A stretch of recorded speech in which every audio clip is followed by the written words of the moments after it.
Aqui nós vamos falar agora de núcleo. Já falamos de membrana, citoplasma e agora o terceiro componente de uma célula eucariótica, que é o núcleo. Olha só o que acontece.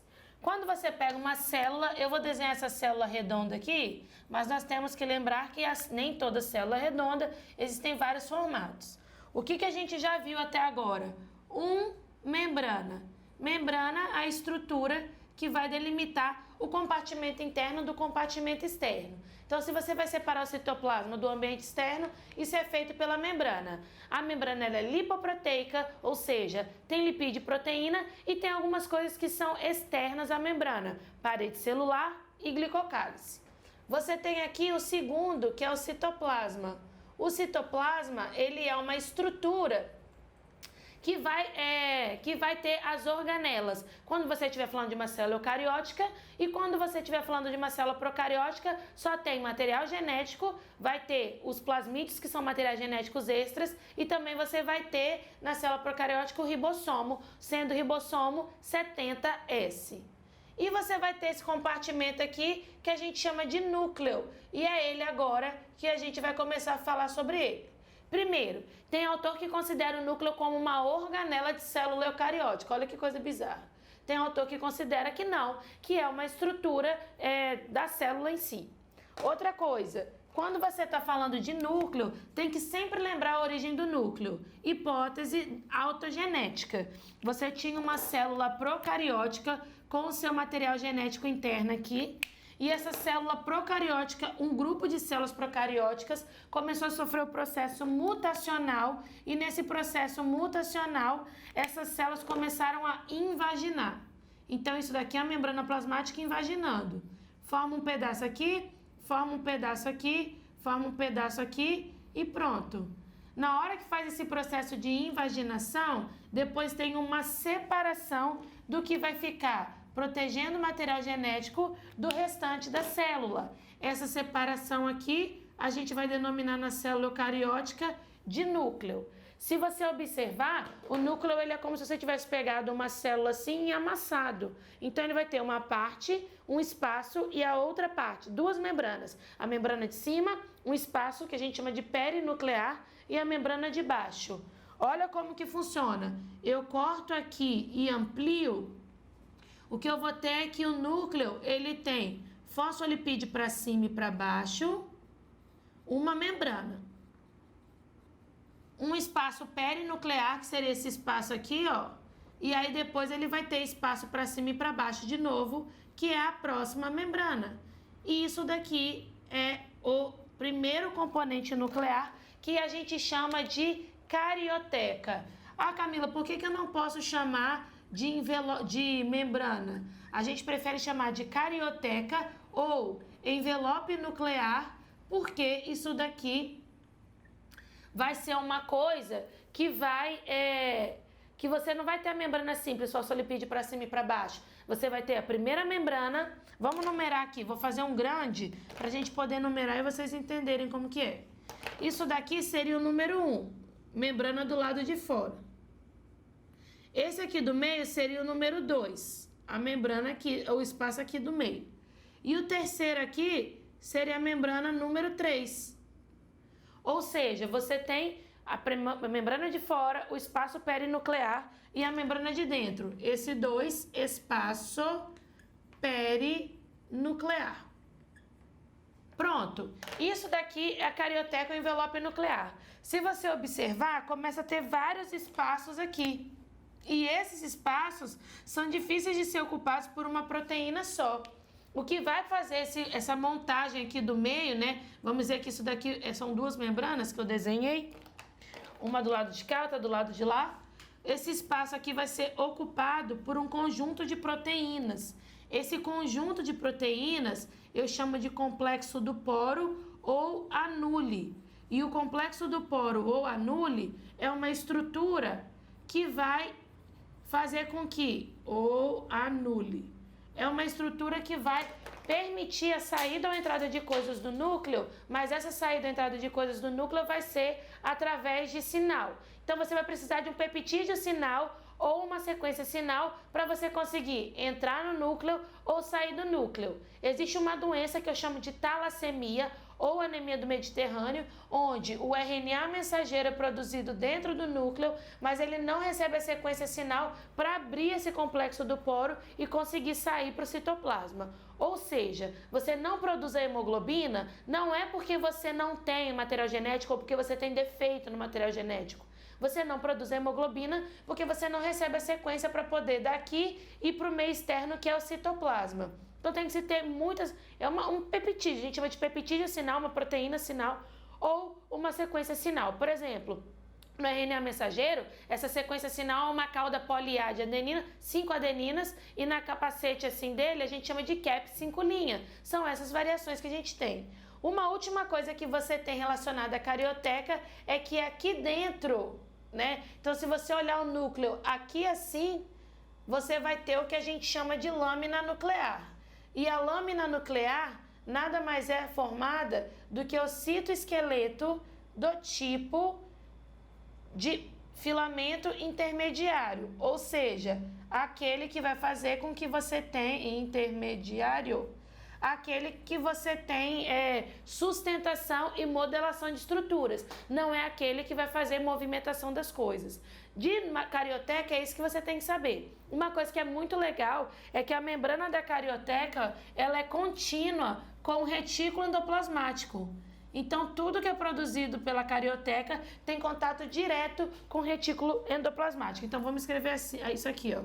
Contato direto com retículo endoplasmático. Sempre você vai ver a carioteca desse jeito, associado com essa organela. Por isso que a síntese proteica pode acontecer dentro do núcleo e partir depois para o citoplasma, porque você tem essas comunicações. E mesmo que você não tivesse, você teria vesículas de transporte. Uma outra coisa que você tem aqui é o que a gente chama de nucleoplasma ou cariolinfa. Nucleoplasma ou cariolinfa seria o material, o citoplasma do núcleo.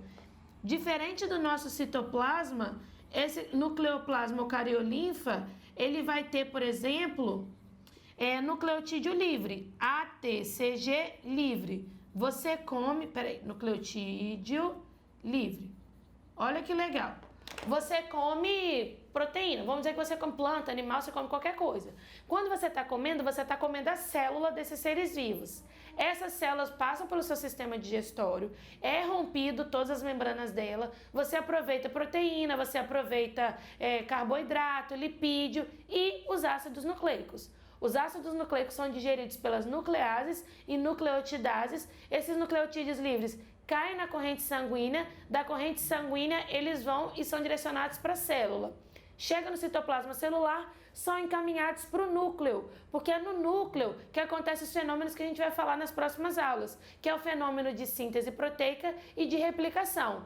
Falamos até agora de 2 componentes que a gente tem no núcleo, então eu apaguei aqui anteriormente, mas eu vou escrever de novo para vocês poderem anotar aí. Falamos que existe a carioteca e eu expliquei que a gente não chama a carioteca de membrana plasmática justamente porque ela tem 2 partes, né, 2 membranas. Na verdade, ela é dupla membrana dupla. A membrana plasmática é dupla, o núcleo ele vai ser 2 membranas. Você também tem aqui o que a gente chama de nucleoplasma e o nucleoplasma é o citoplasma do núcleo, também chamado de cariolinfa. Mas você tem um terceiro componente aqui que é o nucleolo e o nucleolo é o núcleo dentro do núcleo. Por que eles falam isso? Quando você vai corar um citoplasma lá de uma célula, você cora com eosina, que vai colorir o citoplasma de rosa. O núcleo você colore ele de roxo, mas quando você colore, você vai ver uma massa assim e um negocinho mais escuro, um roxo bem escuro aqui no meio, como se fosse uma bolinha, um núcleo dentro de outro núcleo. Esse núcleo dentro de outro núcleo nós denominamos de nucleolo. E o que é um nucleolo? O nucleolo, ele é um agrupamento de RNA ribossomal, então agrupamento de RNA ribossomal imaturo.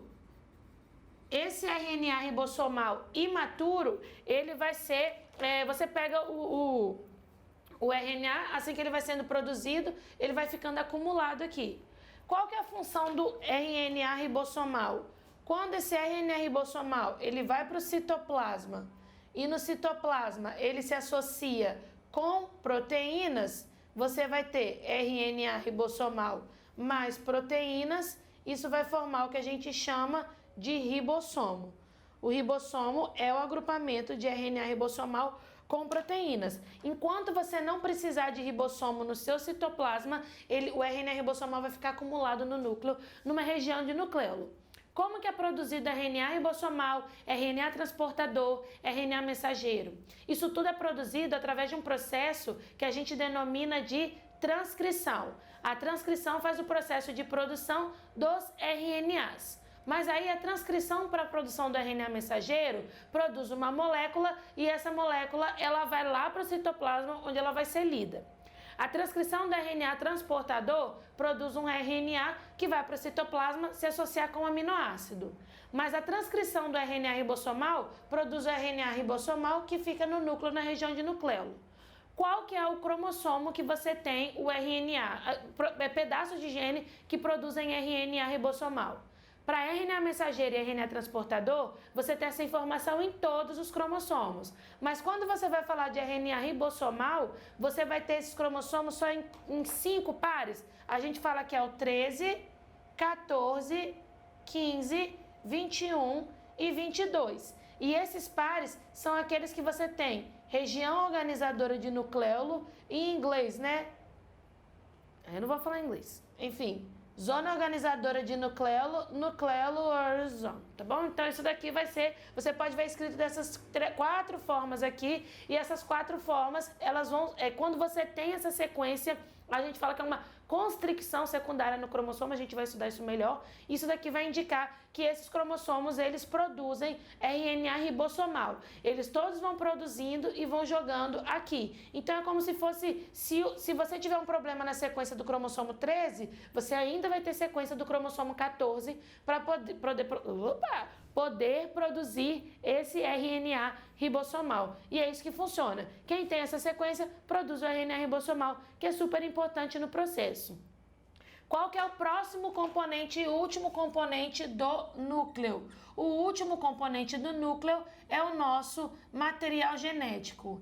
Nessa aula aqui, um monte de aluno fala que sabe das coisas. Ah, eu sei sim, professor, eu sei o que é nucleolo, eu sei o que é cromossomo, cromatina, cromonema, eu sei o que é fibra cromatínica, eu sei o que é isso tudo. Só que não sabe, né? A maioria dos alunos não sabem. Então, essa aula agora, esse pedaço do material genético, ele é um pedaço mais comprido, mas é um pedaço que vai ajudar vocês a entenderem. Lá no futuro, quando a gente chegar em divisão celular, para poder contar cromossomos, contar fitas de DNA, você não se perder. Você sabe o que é 2N igual a 4? Você sabe o que é 2N igual a 2? Você sabe o que é gene. Então vamos começar lá do comecinho. O nosso material genético, ele é formado por ácidos nucleicos. São ácidos que ficam no núcleo. E a gente já viu lá em bioquímica que os ácidos nucleicos são formados por nucleotídeo. Cada nucleotídeo tem um açúcar de 5 carbonos, que a gente chama de pentose, uma base nitrogenada e um fosfato. É assim, ó, deixa eu ampliar. Um açúcar de 5 carbonos, que é uma pentose, essa pentose é diferente. Se for DNA, eu chamo isso daqui de eu chamo de desoxirribose. Se for do RNA, eu chamo de ribose. Você vai ter uma base nitrogenada. Isso daqui é lembrança lá da outra aula, da aula de bioquímica. Se você não está lembrando disso, volta lá que é importante para esse momento aqui. A base nitrogenada pode ser de adenina, timina, citosina e guanina, se for de DNA. Ou adenina, uracila, citosina e guanina, se for de RNA. E você vai ter um grupamento fosfato. O nosso material genético, todos os seres vivos existentes, né, que a gente conhece, só tem como material genético o DNA. Então vamos desenhar o DNA aqui. Como que você conta os carbonos dessas moléculas? A base nitrogenada é 1, aqui é 2, 3, 4, 5. Então você vai ter no DNA, o DNA é uma dupla fita, a gente já viu isso também, onde o carbono 3 se liga ao carbono 5, sempre por uma ligação que eu chamo de ligação fosfodiéster. Na ligação fosfodiéster, você tem a ligação do carbono 3 com carbono 5. Carbono 3 com carbono 5. De novo, você vai ter um nucleotídeo aqui e você vai ter a ligação do carbono 3 com o carbono 5. Sempre, gente, ó, 3 com 5, 3 com 5. Pronto. Só que o DNA é uma dupla fita e a gente já aprendeu também que isso daqui, quando você faz, para você fazer uma dupla fita, ele tem que ficar de cabeça para baixo. Por isso que a fita do DNA é antiparalela. Isso significa que elas têm a mesma direção, mesma direção, né? Mesma direção não, mesma posição, mas o sentido é ao contrário. Se aqui você é, por exemplo, 5 linhas e aqui 3 linhas, a outra fita vai ser ao contrário. A outra fita vai ser 3 linhas, 5 linhas. Então, presta atenção aqui que eu vou desenhar para vocês verem. Deixa eu só desenhar para poder ir mais rápido. Se de um lado eu tenho 1, 2, 3, 4, 5 nucleotídeos, do outro lado eu tenho que ter os mesmos 5 nucleotídeos. As ligações fosfodiéster também vão acontecendo aqui. 1, 2, 3, 4. Ah, falei 4, desenhei isso. Oh, meu Deus! Pera aí, deixa eu desenhar de novo aqui. Para não dar erro. 1, 2, 3, 4. Agora vai dar certo. 5. De cabeça para baixo. Se tá de cabeça para baixo, então o fosfato está do lado de fora, a base nitrogenada está para dentro. Isso daqui faz com que do lado de cá você tenha o carbono 5 linhas. Do lado de cá, o carbono 3 linhas livre. Do lado de cá você tem o carbono 5 linhas. Por isso que a gente fala que o nosso material genético ele é antiparalelo. As ligações acontecem sempre do carbono 3, 5, 3, 5, 3, 5. Ligação fosfodiéster. E aqui no meio, essas bases nitrogenadas estão unidas por pontes de hidrogênio. Se tem 3 ligações, é citosina com guanina. Se tem 2 ligações, adenina com timina. Isso daqui, e só isso, eu denomino como DNA. Então, o que é o DNA, Camila? DNA é uma fita que sobe, outra fita que desce, e ela vai ser desse jeito aqui. Isso aqui é o DNA. Isso é sua cromatina? Não, ainda não. Eu vou explicar o que é cromatina. É o seu cromossomo? Não. Mas o DNA faz parte da cromatina e do cromossomo? Faz. Mas isso aqui sozinho, do jeito que tá, não é cromatina nem cromossomo. Como que a gente geralmente desenha isso? Raramente você vai ver livro mostrando a estrutura, né, do DNA. O que a gente faz geralmente é desenhar assim, ó. A gente coloca como se fosse corrimão de escada, ó. Geralmente o professor, quando quer desenhar as duas fitas, desenha desse jeito aqui. Onde o corrimão aqui, esse corrimão, corresponderia à pentose e ao fosfato. E isso daqui seria a base nitrogenada. Só representa dessa forma. Mas nem sempre vai ser representado dessa forma aqui também. Às vezes a gente vai colocar isso daqui, ó, uma fita assim. Então o que você vai ter que pensar? Se eu tenho isso daqui e ampliei, eu vou ver isso daqui. Se eu pegar isso daqui e ampliar mais um pouco, eu vou ver o DNA desse jeito aqui. Isso e isso são formas de se representar DNA. Pronto, eu quero que vocês guardem essa informação. Quando eu estiver fazendo, por exemplo, ciclo celular, eu vou colocar a fita de DNA assim. Mas você tem que pensar que se eu ampliar esse pedacinho, eu vou ver desse jeito. E se eu ampliar mais um pouquinho, eu vou ver desse jeito aqui. Mas uma fita de DNA tem 2 hélices. Sempre, sempre, sempre. Se tiver uma hélice só, é o RNA. Agora, presta atenção no que eu vou falar para ver se para vocês fazem sentido algumas coisas.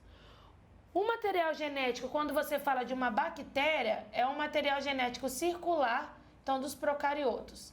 É um material genético circular e 100% codificante.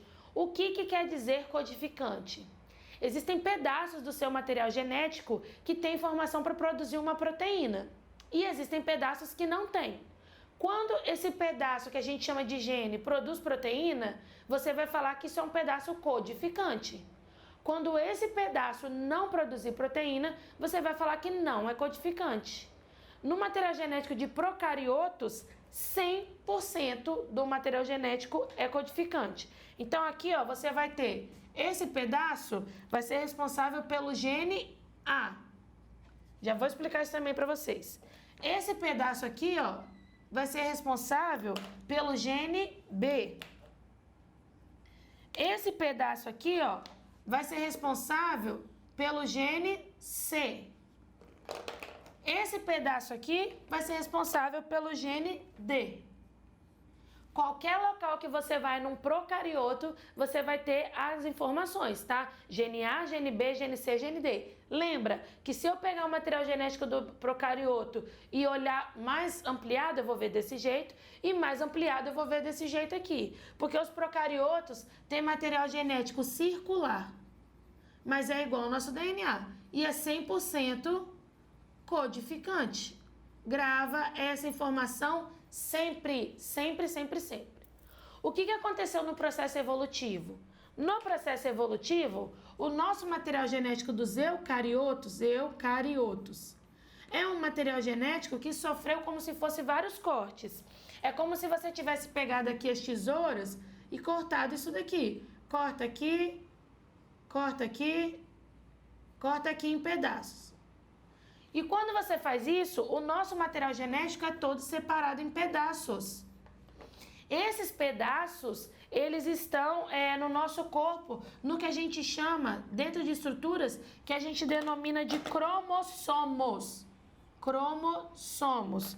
Ao invés de nosso material genético ser circular, o nosso material genético, ele é um material genético linear. Nos eucariotos, o material genético, ele é fragmentado, linear, e o pior de tudo, ele não é 100% codificante.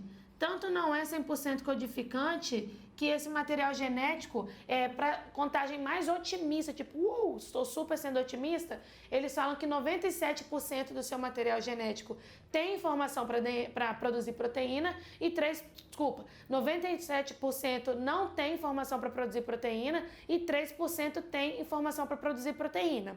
Na contagem mais aproximada do real, fala que é 1,5%. Então, se eu pegar todos esses pedaços e unir esses pedaços, ó, deixa eu unir aqui para vocês verem. Vamos colocar aqui D, B, C e o A aqui, né? Então, vamos pensar aqui. Juntei para poder facilitar meu exemplo. Eles falam o seguinte, se eu tampar meu olho e fazer mutações aqui, 97% do meu material genético não codifica nada. Antigamente eu chamava esse DNA de lixo, hoje você chama ele de regulador. Na minha época a gente chamava de DNA junk ou lixo. 3% tem gene. Camila, o que é gene? Olha só, vou apagar aqui para explicar para vocês. Gene é esse pedaço do material genético que vai ter uma determinada informação. Então, no seu material genético, você tem um pedacinho que determina a formação, por exemplo, de hemoglobina. No outro pedaço, você tem albumina. No outro pedaço, você tem queratina. Deixa eu pegar um DNA aqui, ó. Vou desenhar ele um pouquinho ampliado, assim, ó. Presta atenção. E aí, você desenhou ele aqui e vamos falar que essa sequência aqui, ó, C codifica alguma coisa. TAATCG. Vamos falar que esse pedacinho aqui, quando ele passa por uma leitura, né, no processo de transcrição e tradução, nossos próximos vídeos, você vai ver que esse pedacinho aqui vai ter uma determinada informação. E se você olhar esse pedaço aqui, quando fizer a síntese proteica, ele vai mandar você produzir hemoglobina. Então, quando tiver síntese proteica, vai mandar produzir hemoglobina. Pronto. No mesmo material genético, você pode ter uma nova sequência. Vamos dizer que essa sequência aqui de baixo, ó, A, mande produzir queratina. Quer dizer, nessa fita, você tem informação tanto para queratina quanto informação para hemoglobina. O que pode acontecer?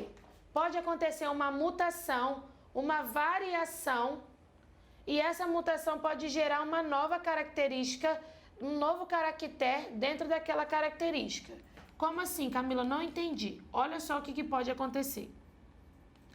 Pode acontecer essa variação aqui, ó. Por exemplo, A com T, A com T, C com G, G com C, C com G. Aqui aconteceu uma mutação nessa sequência aqui. Vou colocar as mutações de verde para vocês conseguirem visualizar. G e C. E a mutação eu fiz aqui, ó, C e G, tá? Deixa eu colocar o resto da sequência. GC, G, GC. Pronto. Essa sequência aqui pode continuar mandando produzir hemoglobina. Só que nesse caso aqui, manda produzir hemoglobina normal. E nesse caso aqui, manda produzir hemoglobina com defeito, que vai gerar uma hemácia falciforme. Os dois não produzem hemoglobina? Produzem hemoglobina. Só que um é hemoglobina normal e o outro é hemoglobina falciforme. A gente chama esses genes, essas sequências que têm uma informação, de genes alelos. Isso daqui é um gene alelo. E esse aqui é outro gene alelo. Em genética, a gente sabe que tem um gene que domina sobre o outro. No caso da hemoglobina, é codominância. Se você tiver essas duas sequências, você vai ter tanto gene dominante quanto gene que vai ser o que vai determinar a hemácia falciforme. Queratina. Se você tiver essa sequência, pode determinar que essa sequência, ela produza, por exemplo, queratina numa quantidade boa. E essa outra sequência aqui, que sofreu... Fiz a mutação lá em... Não, meu Deus, a mutação é aqui, Deus. A mutação é aqui, ó. CG, aqui não é parte do gene. Aqui é DNA não codificante, né? DNA que não faz parte do gene. Essa sequência nova aqui, ela também está relacionada com a queratina. Só que aquela sequência ali manda produzir queratina. Essa sequência aqui fala para não produzir queratina. Então, por exemplo, todo o seu material genético, ele vem do processo de fecundação, do óvulo da sua mãe com o espermatozoide do seu pai. Se o seu pai tem um DNA que carrega essa informação, hemoglobina normal e queratina para produzir, e sua mãe tiver também essa mesma sequência, hemoglobina normal e queratina para produzir, você vai ter hemoglobina normal e vai produzir queratina. Agora, se seu pai te mandar essa sequência aqui, que hemoglobina é falciforme e a queratina não é para produzir, e sua mãe também, você vai ser um indivíduo com anemia falciforme e que não vai produzir queratina. Então tem que se prestar atenção que o nosso material genético não é uma sequência só de DNA. Olha só, você recebe o material genético do seu pai e da sua mãe no momento da fecundação. Então, vamos passar para o próximo passo. Pensa, cada cromossomo que você tem, cada pedaço de material genético que você tem um tipo de gene. E esse gene não se repete nos outros. O nosso material genético foi quebrado em 23 pedaços, tá bom? 23 pedaços. Se você pegar 23, 1, 2, 3, 4, 5, 23º e colocar numa forma linear, você teria toda a nossa informação.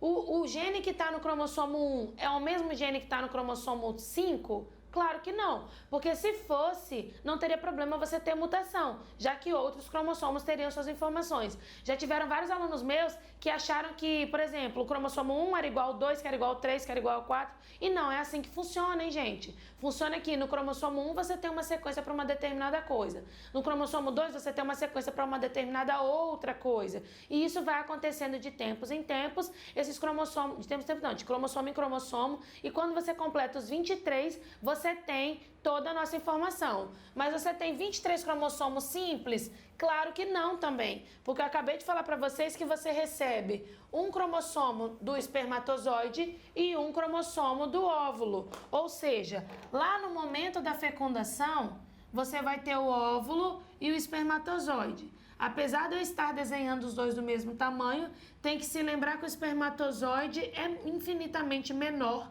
do que o óvulo, mas eu coloquei do mesmo tamanho aqui para a gente poder fazer o processo e ficar mais visível, tá? Vamos dizer que nós vamos falar do pedaço do seu material genético que tem o gene para hemoglobina e queratina. Então, você vai ter aqui essa sequência. De novo, quando eu for desenhar na célula, eu nunca vou desenhar desse jeito aqui, porque é difícil essa representação. Eu vou desenhar naquela linha. Mas se eu ampliar essa linha, eu vou ter essa sequência desse jeito aqui. Eu vou ter um pedaço aqui, laranja, tanto no meu pai quanto na minha mãe, e eu vou ter o pedacinho aqui de baixo vermelho, e esse pedaço vermelho também vai vir do meu pai e da minha mãe. Para você não ficar falando assim, ó, a Camila que é AT, CG, CG, CG, AT, CG, CG, CG, casou com José Luiz que era AT, CG, CG, CG, AT, CG, GC, GC. Para não ficar falando dessa forma, a gente tende a substituir o gene por uma letra. Então, se você falar assim, que essa sequência AT, CG, CG, CG, codifica hemoglobina normal, você vai substituir essa sequência por uma letra, você coloca uma letra A dominante, A maiúsculo, tá? E essa sequência aqui, ó, AT, CG, GC, que é uma mutação aqui, CG, você coloca como A recessivo. Por quê? Um eu vou colocar como dominante e o outro eu vou colocar como recessivo. A gente vai ver na genética que quando você for azão, ou seja, quando seu pai te mandar essa sequência aqui e sua mãe te mandar essa sequência, você vai ter uma característica X. Mas quando seu pai te mandar essa sequência e sua mãe te mandar essa sequência, você continua tendo a mesma característica X. Você não tem alteração. Agora, quando você tiver duas sequências dessas daqui, você vai ter o azinho, por exemplo, você vai ter a característica Y. O que eu estou querendo dizer? Os alelos, isso é um gene, isso é um gene.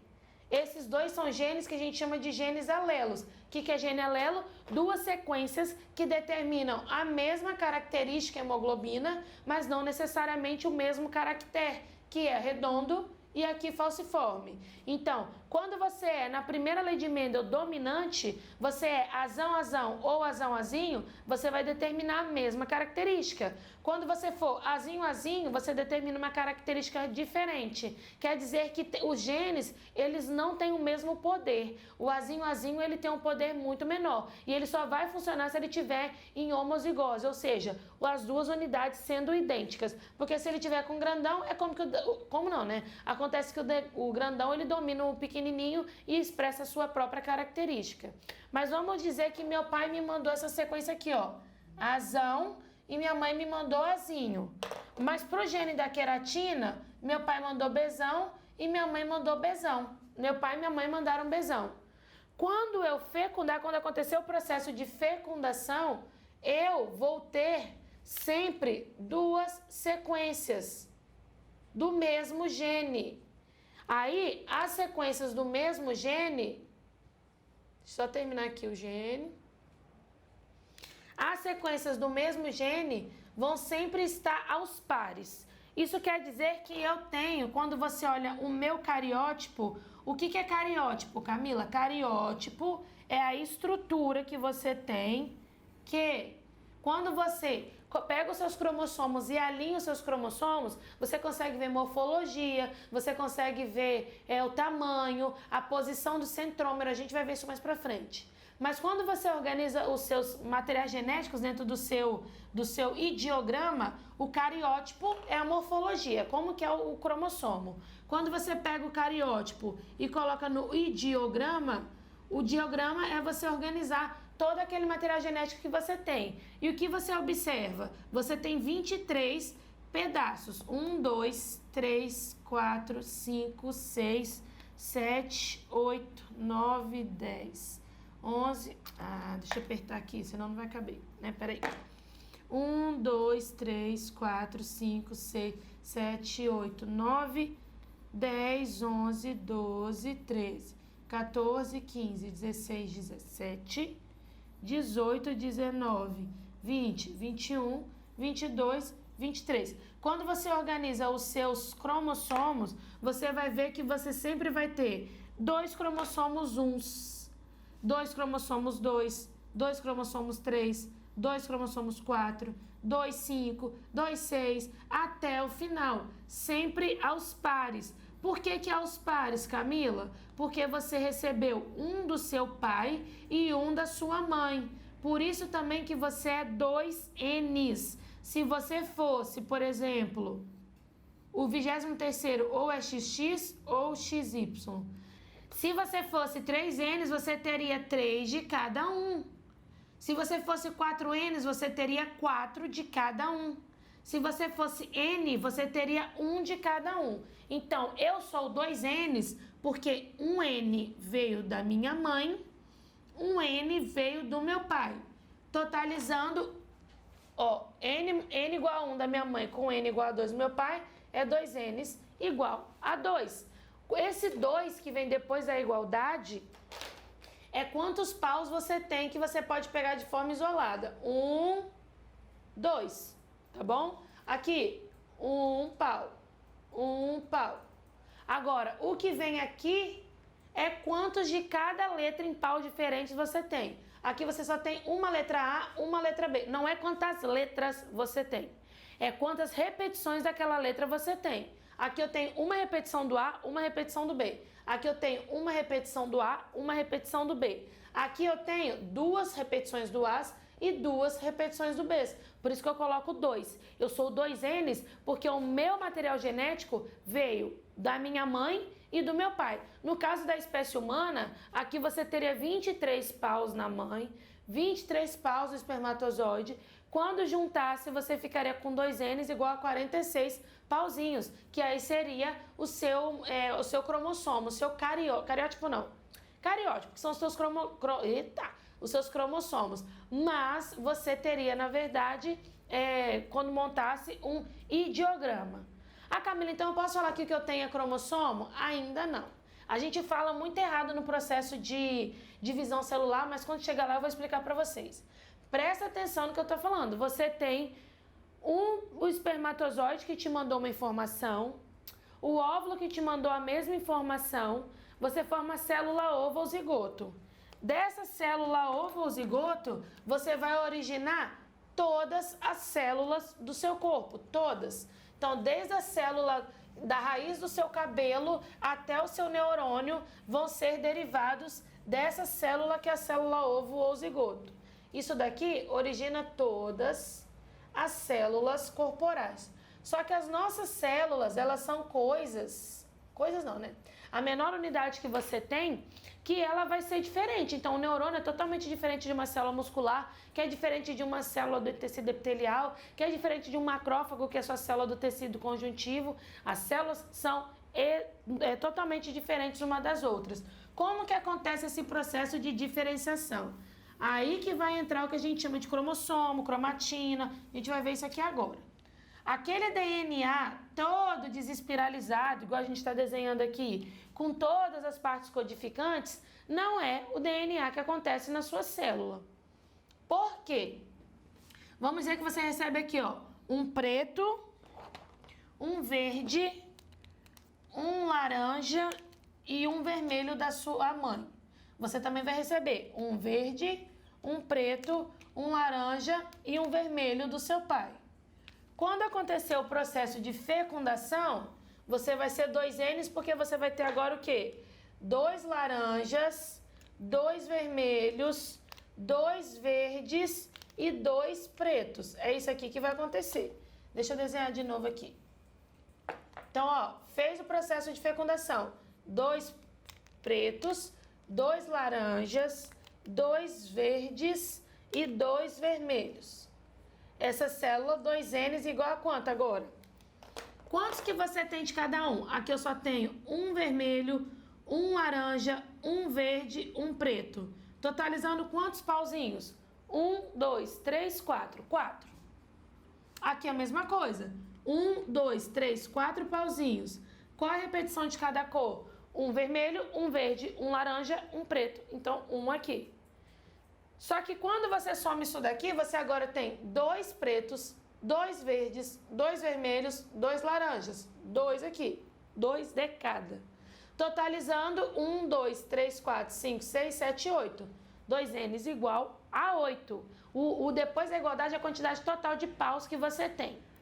Aí, quando você está falando, falei que essa célula ovozigoto vai originar todas as células do corpo. Vamos dizer que no verde, vou juntar as fitas de DNA, tá? Ó, vou juntar preto com verde, com vermelho e com laranja. Se fosse linear, seria assim. O laranja tem informação de queratina. O vermelho tem informação de anticorpo. O verde tem neurônio. Informação para ter neurônio, gene do neurônio. E o preto, ele tem informação do músculo, sarcômero, parte do músculo. Quando acontecer a multiplicação das células, porque você vai pegar essa célula e vai produzir 3 trilhões de células idênticas. Todas as células, o nome já diz idênticas, vão ser iguaizinhas. Ou seja, todas as células vão ter todas as informações. Para sarcômero, para neurônio, para anticorpo, para queratina. Todas elas são idênticas. Não tem como isso acontecer até o final, porque se todas são iguais, não teria como você ter a diferença das células. Acontece numa etapa do desenvolvimento embrionário que eu chamo de gastrulação, o silenciamento de genes, silenciamento gênico. E no que consiste, né, o silenciamento de genes?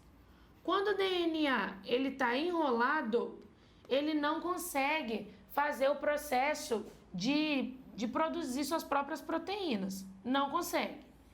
Como ele não consegue, ele para de produzir.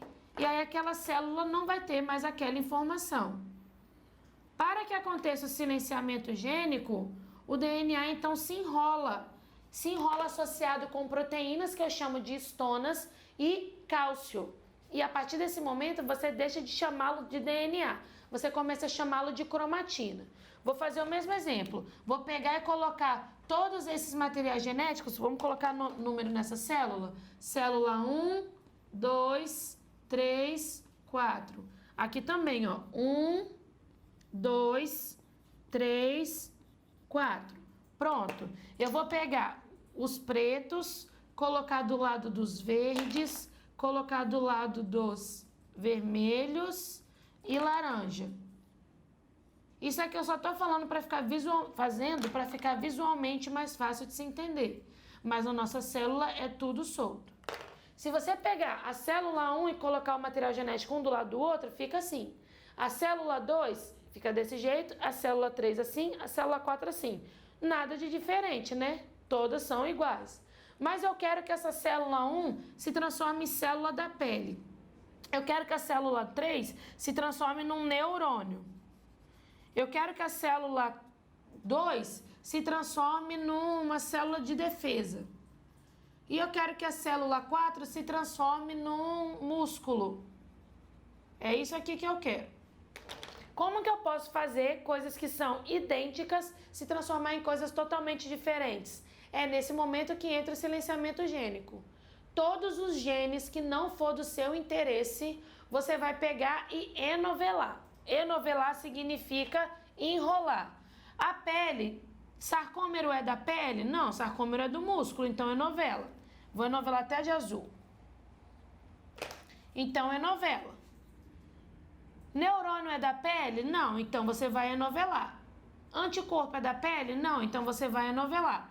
Queratina é uma estrutura que tem na pele? Sim, então ela vai ficar ativa. Aí você não enovela.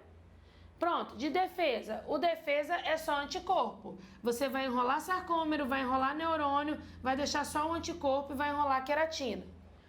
Mesma coisa para neurônio. Neurônio é só o verde. Você enrola aqui e enrola o restante, só fica o neurônio. Músculo. Músculo, que é o 4, é só o sarcômero. Você vai enrolar todo o restante.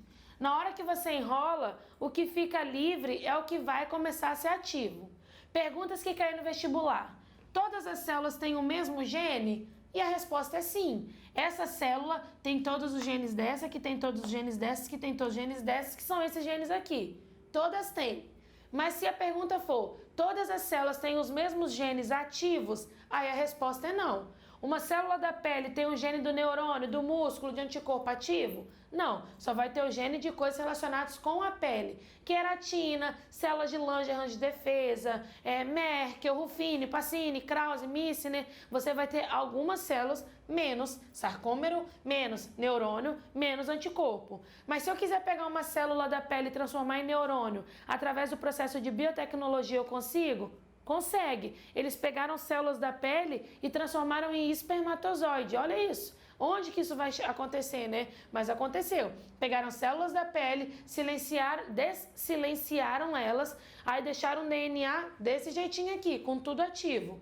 Quando eles desdiferenciaram essa célula, depois pegaram e enrolaram tudo que era neurônio não, tudo que não era espermatozoide e só deixou ativo que era espermatozoide. Resultado, conseguiu produzir uma célula de gameta masculino. Desse jeito, eles conseguiram fazer o processo de formar um espermatozoide a partir de uma célula da pele, porque a célula da pele tem todas as informações, só que essas informações estão ativas? Não, essas informações não estão ativas, elas vão estar todas enroladas. Na pele só vai estar ativo o gene relacionado com a pele.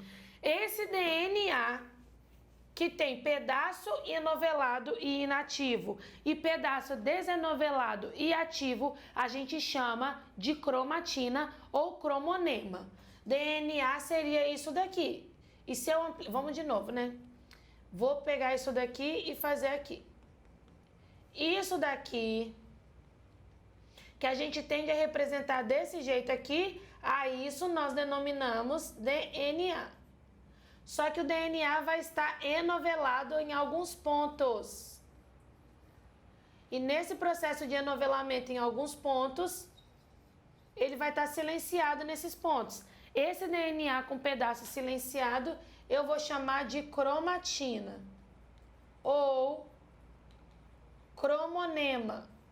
Cromatina ou cromonema é quando você enrola o DNA. Por que o DNA está enrolado? Para que tenha acontecido o silenciamento gênico. Na sua célula você tem DNA? Não. Na sua célula você não tem DNA ativo, todo desenovelado assim. O que você tem é a cromatina.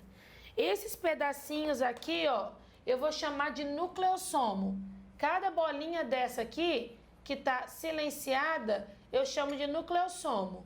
O nucleossomo, ele é DNA mais 8 proteínas denominadas de histonas, mais cálcio para estabilizar essa ligação. A Emescan já perguntou quantas voltas... Perguntou não, mas acho que numa questão ela colocou que o DNA dá duas voltas de DNA em um octâmero, ou seja, 8 proteínas histonas. Pergunta a quantidade, se eu não me engano, tá, gente, numa discursiva, pergunta a quantidade de histonas que você tem. Agora, a proporção de histona para DNA é sempre 1 para 1. 1 de DNA para cada uma histona, a proporção em quantidade, tá? Grave essa informação, já foi também uma das alternativas de algumas provas aqui do estado. Mesmo que você enovele desse jeito, esse jeito não é a forma mais compacta que esse material genético tem de ficar dentro da sua célula. Se você não sabe, para mim isso é surreal, tipo, não é possível que isso acontece. Nossa célula, cada uma delas tem 1,80 m de DNA, 1,80 m de DNA, dentro de cada estrutura que você não enxerga no microscópio. Então tem uma camila e mais uns 20 centímetros em cada célula que eu tenho no meu corpo. Mas por que eu não enxergo isso? Porque essa molécula está sempre enovelada. Cada nucleossomo depois, eles fazem isso daqui, ó. Você vai ter um nucleossomo aqui, um nucleossomo aqui. Eles podem pegar, se enovelar e fazer uma estrutura mais ou menos assim, ó. E aí ele vai se enovelando cada vez mais, através de uma proteína que eu chamo de condensina. A condensina faz o processo de condensação desse material genético. Essa estrutura aqui, ó, quando você tem vários nucleossomos enovelados, você começa a denominar de fibra cromatínica ou solenoide. que é quando você vai enovelando cada vez mais. Na sua célula, o material genético vai estar empacotadinho, mas ele não vai estar no seu máximo grau de condensação. O que a gente tem na nossa célula em repouso, fazendo síntese proteica, é sempre cromatina, não é cromossomo. Cromossomo é uma estrutura que só existe no processo de divisão celular. Mas convencionou-se, na hora em que você vai falar sobre divisão celular, de prófase, metáfase, anáfase, telófase, se convencionou dizer que quando você começar, você já começou a chamar tudo de cromossomo, mas está errado. Ó, vou recapitular. Se você tem uma sequência de nucleotídeo emparelhado, essa sequência de nucleotídeo emparelhado nós denominamos de DNA. Não desenhamos DNA dessa forma. Desenhamos DNA assim, geralmente em prova, ó. A gente desenha desse jeito na célula. Tanto é que quando eu fiz o espermatozoide aqui, eu fiz um pauzinho assim.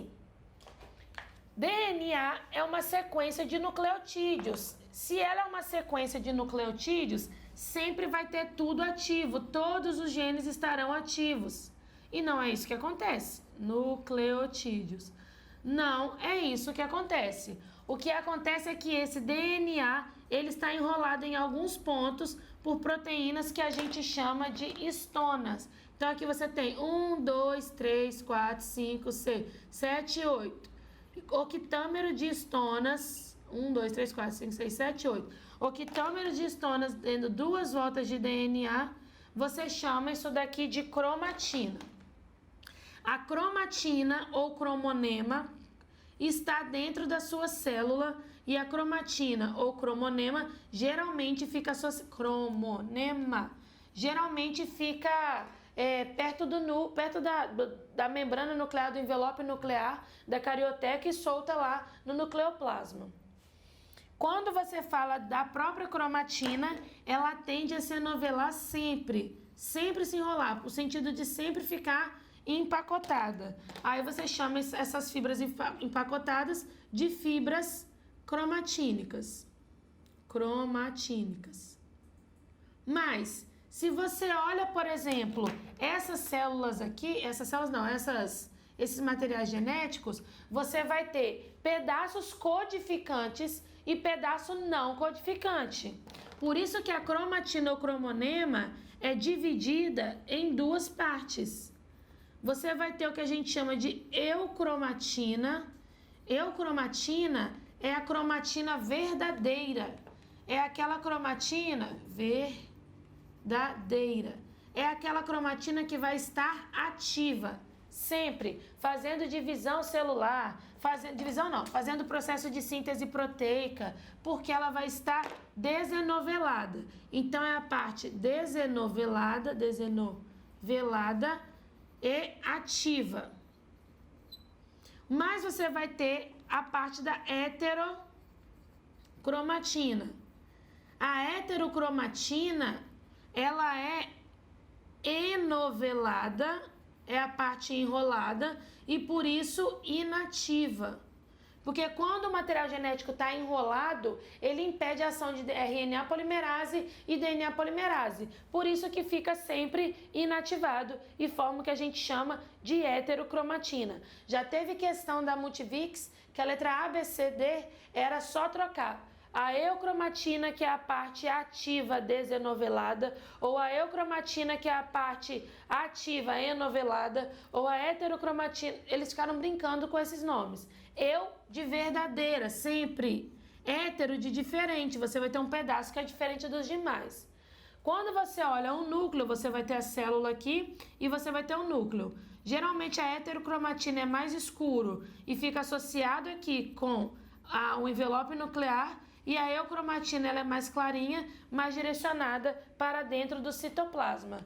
Heterocromatina mais escuro, eucromatina mais branquinha e dentro do nucleoplasma, que é o citoplasma do núcleo. Pois bem, existe uma fase do seu ciclo celular que a gente chama de fase S. Na fase S, você tem a multiplicação do seu material genético. Então, se você era assim, você produz outra fita idêntica assim. E essas fitas assim que são produzidas, elas ficam unidas aqui. Essa união é feita por uma outra proteína que eu chamo de coesina, uma proteína que vai manter a coesão das duas fitas. Então, se eu passar pela fase S do ciclo celular, então, pera lá. Se eu passar pela fase S do ciclo celular, você vai ter a formação de uma nova fita, uma cópia. Original aqui, original, cópia. É como se eu tivesse o Amabis e fizesse uma Xerox do Amabis. Eu tenho uma biologia vista de um outro ponto de vista? Não, eu tenho só mais uma cópia do Amabis, que eu posso dar para outra pessoa, que eu e ela vamos ter a mesma informação, do mesmo jeito. Quando você produz isso daqui na fase S, isso continua em G2, prófase, mas quando você chegar na metáfase do ciclo celular, na metáfase, você vai ter uma fase que a gente fala assim, que é a alta condensação dos cromossomos. Os cromossomos vão fazer isso daqui, ó. Simplesmente se condensar muito fortemente. Inclusive a parte que a gente chama de eucromatina. E para que é isso? Para você separar fios, é mais fácil você novelar esse fio no novelinho de lã e separar os novelos do que separar o fio como um todo. Para você fazer o processo de separação, você vai novelar todo o material genético para ficar mais fácil esse processo de divisão e depois você desenovela as partes que não são enoveladas naturalmente. Isso daqui e só isso daqui que acontece na fase da metáfase, a gente denomina como cromossomo. Ah, mas por que lá no começo da divisão celular você fala de cromossomo? Porque convencionou-se dizer cromossomo. Mas lá no começo da divisão celular, quando você está desse jeito aqui, que na verdade você está no formato de cromatina, a gente fala que você é um cromossomo simples. E aqui eles chamam cromossomo duplicado. O cromossomo tem duas cópias. Isso daqui é igual a isso daqui. Um cromossomo tem duas fitas de cromatina. E cada cromatina é igual DNA mais proteína mais cálcio. Pronto. Quais que são as partes de um cromossomo? Vamos lá apagar aqui para poder escrever para vocês. O cromossomo, quando você olha, ele tem algumas partes que foram denominadas. E dependendo de uma estrutura que o cromossomo tem, ele vai ser chamado, de determinados nomes. Vou desenhar um cromossomo gigantão aqui, para a gente poder fazer as partes dele de uma forma melhor. Olha só. Quando você está falando do cromossomo, você tem uma fita de DNA e a outra fita de DNA.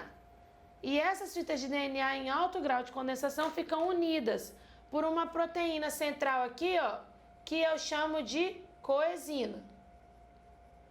O local onde eu tenho essa proteína, você vai chamar isso daqui de centrômero. E isso daqui é denominado de centrômero. A cintura do cromossomo, essa cintura do lado de cá e essa cintura do lado de cá, você denomina como cinetócoro.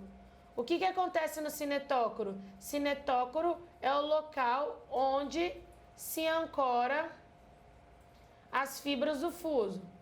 As fibras do fuso. Aqui em cima, ó, aqui em cima, você vai ver uma região específica que a gente chama de telômero. O telômero tem uma característica muito especial. Quando você é um recém-nascido, não, quando você é o zigoto e vai formar todas as suas primeiras células na etapa da clivagem, na hora em que uma célula vai começar a duplicar o material genético, ela duplica o telômero também. Só que quando essa célula ela fica adulta, ela perde a enzima que faz o processo de duplicação do telômero, que eu chamo de telomerase, e aí acaba não produzindo telômero. Para você produzir duas fitas idênticas, você acaba quebrando o telômero no meio. E com o tempo, o telômero tende a diminuir de tamanho. Essa diminuição do tamanho do telômero faz com que você tenha uma célula que no futuro perca todo o telômero e acaba morrendo de velhice. O telômero ele era considerado o relógio molecular. É aquilo que determina o quanto de tempo você vai passar aqui nesse planetinha. Mas quando eu estiver falando de divisão celular, eu vou voltar a falar dele, tá? Ele é um dos marcadores do seu relógio molecular. A ovelha Dolly deu errado porque o telômero do clone era muito menor do que o telômero que ela precisaria para poder sobreviver mais tempo, sem muita doença. Se você pegar cada pedaço embaixo do centrômero, você vai denominar isso daqui de braço cromossômico. Então, você tem um braço cromossômico aqui, você tem outro braço cromossômico aqui, aqui e aqui. Tudo braço cromossômico. Mas cada pedaço do cromossomo, daqui para cá, ó, isso tudo aqui, ó, é denominado de cromátide irmã. Por que eu chamo de cromátide irmã? É irmão gêmeo do outro, hein? É idêntico do outro. Essa fita aqui é idêntica a essa fita. É só você olhar. Porque na fase S do ciclo celular, você tem a produção de uma xerox da sua fita de material genético. E isso daí é um cromossomo. Se o centrômero do cromossomo estiver bem no meio, deixa eu fazer aqui, ó. Se você pegar aqui o centrômero e ele estiver no meio, você vai chamar isso daqui de cromossomo metacêntrico. Já foi questão discursiva da Multivix. Metacêntrico. Se você tiver um pouquinho deslocado mais para cima, você vai chamar isso daqui de submetacêntrico. O braço pequeno,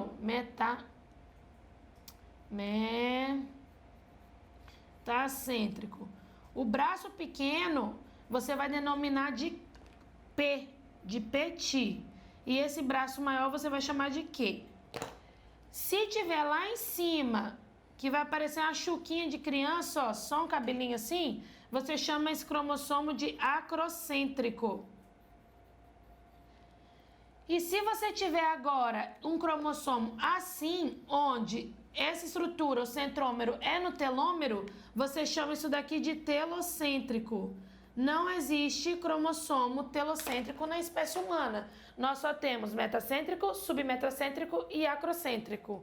E com isso a gente vai terminar essa parte de núcleo. Agora a gente vai para o processo de controle gênico e de divisão celular. O que isso quer dizer? Esses conhecimentos de duplica material genético, quando eu chamo de cromossomo, quando que eu chamo de cromatina. Olha só, quando eu falo que eu tenho um cromossomo, eu tenho uma estrutura com o original e a cópia. E quantas cromatinas eu tenho aqui? Uma, duas. Quantos DNAs eu tenho se cada cromatina é uma fita de DNA?